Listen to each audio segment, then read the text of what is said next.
La fiscalidad del antiguo régimen no puede entenderse como un mero sistema técnico. Era una forma de sostener el privilegio. Pagar impuestos no era signo de ciudadanía, sino prueba de subordinación. El clero y la nobleza se protegían con exenciones, mientras que el tercer estado soportaba la carga casi total. Más aún, la desigualdad fiscal no era solo injusta, es que además resultaba ineficaz, era corrupta y era insostenible. El sistema tributario no se reformó desde dentro, y esa parálisis fue uno de los motores de la revolución.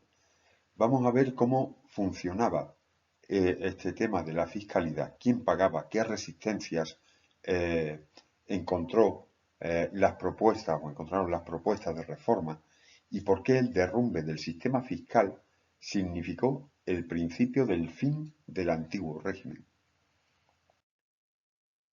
Uno de los pilares menos visibles, pero más determinantes del antiguo régimen es, como decimos, el sistema fiscal. La fiscalidad no sólo garantizaba el sostenimiento de la monarquía y de sus guerras, sino que también expresaba con precisión eh, la desigualdad jurídica que definía aquel orden. Pagar o no pagar impuestos no era un asunto económico, era una marca de estatus. En un mundo construido sobre el privilegio, contribuir a las arcas del Estado no era una obligación universal, era una carga impuesta casi exclusivamente al tercer estado. El sistema impositivo era fragmentado, desigual y profundamente arbitrario, ajustado más a la pertenencia estamental que a la renta real de las personas. El clero estaba exento de impuestos estatales ordinarios.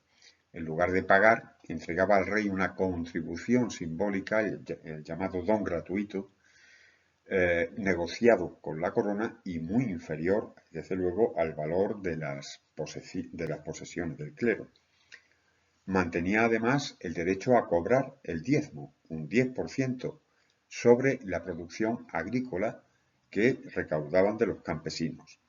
El alto clero se beneficiaba de todo este sistema, el bajo clero con frecuencia no, lo habitual era que no. La Iglesia era propietaria de tierras y recaudadora eficaz, muy eficaz, pero no contribuía a sostener el Estado. La nobleza tampoco pagaba los principales impuestos del reino. Estaba exenta de la talla, que era un impuesto personal, ¿no? Sobre las tierras también. Estaba exenta de la capitación, que era un impuesto por cabeza. El vintián, que era un 5%, era un impuesto extraordinario sobre la renta, también se aplicaba a los nobles, pero muy rara vez lo pagaban. Alegaban privilegios, obtenían dispensas o simplemente falseaban sus declaraciones. Estos privilegios se justificaban por el supuesto papel protector de la nobleza en el pasado. En realidad, contribuían poco o nada y ocupaban cargos en la corte que eran financiados por el tesoro público. Campesinos, artesanos, comerciantes, profesionales del tercer estado soportaban realmente la carga fiscal, prácticamente la totalidad. Pagaban todos los impuestos directos e indirectos, la talla, la capitación, el vintián, la gabela, que era el impuesto sobre la sal, los censos, que eran rentas perpetuas en favor de los señores, los derechos señoriales, que eran pagos feudales aún, en sentido, todavía en aquella época, ¿no? Pagos feudales en sentido estricto. Y además, el diezmo eclesiástico. El esfuerzo fiscal podía absorber hasta el 50% de los ingresos. La recaudación estaba en manos, además, de los fermiers généraux, que eran arrendadores privados que adelantaban dinero al Estado y recuperaban su inversión con intereses, con abusos y con corrupción en la recaudación. El sistema era socialmente insoportable y económicamente ineficiente. A pesar de extraer recursos del pueblo, el Estado vivía endeudado. El gasto en guerras, la corte, el mantenimiento del aparato absolutista devoraban los ingresos. Las guerras, como por ejemplo la independencia norteamericana, agravaron el déficit.